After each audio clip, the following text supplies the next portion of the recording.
Plus de 65 000 réfugiés, donc maliens, burkinabés, nigériens et mauritaniens accueillis dans le nord de la Côte d'Ivoire. C'est le dernier rapport du bureau local de l'Agence des Nations Unies pour les réfugiés, UNHCR, daté du 26 août 2024. C'est Aïcha Kripi. Quelle analyse fais-tu donc de ce rapport? Et puis, est-ce qu'il y a alarme? Non.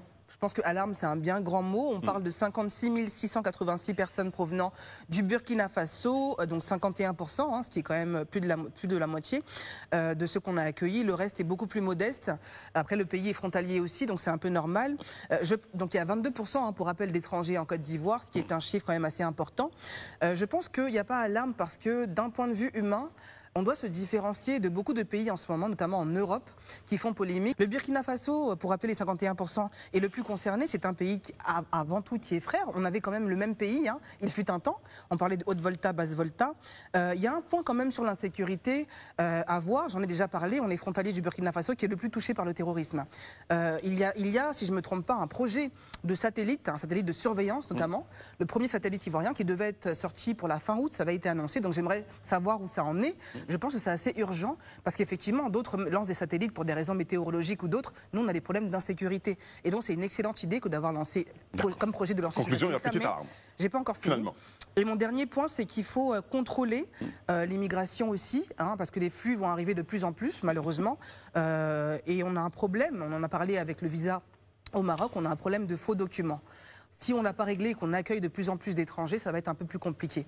Donc absolument régler ce problème de compétences-là, engager peut-être plus de monde, réformer l'administration. J'en ai parlé, je ne sais pas, mais trouver quelque chose à faire. D'accord. Il y aura de plus en plus de flux, ça va être compliqué à gérer. D'accord, je t'entends dire, finalement, il y a petite alarme quand même.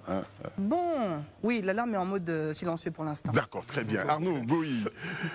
Quelle analyse? Oui, je partage l'avis de Aïcha. L'alarme est effectivement en mode silencieux. Mais je crois qu'il faut vraiment être dans la prospective parce que, comme elle le rappelait, notre région est extrêmement touchée par le terrorisme.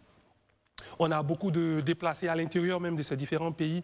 Quand vous prenez les pays d'aujourd'hui de l'AES, on a à peu près 3 millions de déplacés internes déjà même à l'intérieur de ces pays. Vous prenez le Burkina Faso, on a plus de 5300 écoles qui sont fermées rien qu'au Burkina Faso pour vous dire à quel point c'est quand même important. Et Aïcha l'a très bien rappelé, le Burkina a surclassé aujourd'hui l'Afghanistan en termes de dangerosité, en termes de dégâts qui sont dus au terrorisme. Donc on est dans cette région-là. Et puis au-delà même du terrorisme, on est dans une région où il y a l'avancée du désert. Et il y a de moins en moins de terres cultivables dans les pays qui constituent aujourd'hui l'AES. Donc il y a tous ces problèmes-là qui inexorablement vont nous retomber dessus et vont inlassablement et forcément entraîner un flux migratoire de ces pays-là vers la Côte d'Ivoire. Donc aujourd'hui, on parle de 65 000 personnes, c'est déjà énorme, mais on aura beaucoup plus à cause de la situation si on n'arrive pas à la contenir et puis à cause également de l'économie parce que ce sont des zones assez difficiles aujourd'hui. Très bien, chacun son tour. Les pays de l'AES, vraiment, c'est pas la peine. Vous n'avez rien, c'est vous qui avez la grande gueule.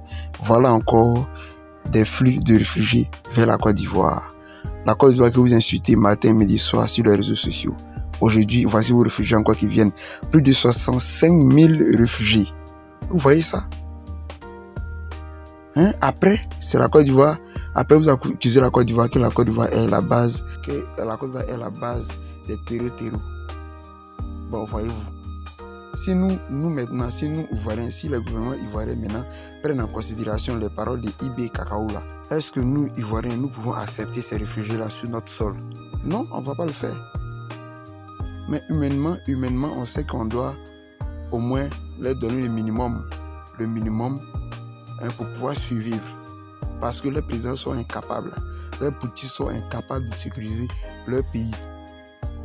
Vous êtes des militaires et c'est vous qui envoyez des civils qui n'ont même pas de formation au front. Tout récemment, en un mois seulement, il y a eu 600 massacrés au Burkina Faso.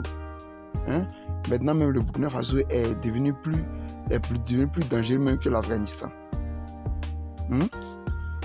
Vraiment, les pays de l'AES font vraiment pitié. Et le problème dans tout ça, c'est que c'est la Côte d'Ivoire qui va toujours accueillir, qui va continuer à accueillir des réfugiés. Oh, franchement, c'est pas la peine. des plaisantins qui sont au pouvoir, des propagandistes. Ils ne font que ça. Ils ne valent rien, ils ne foutent rien, ils ne font que bouffer l'argent du contribuable burkinabé, malien et autres.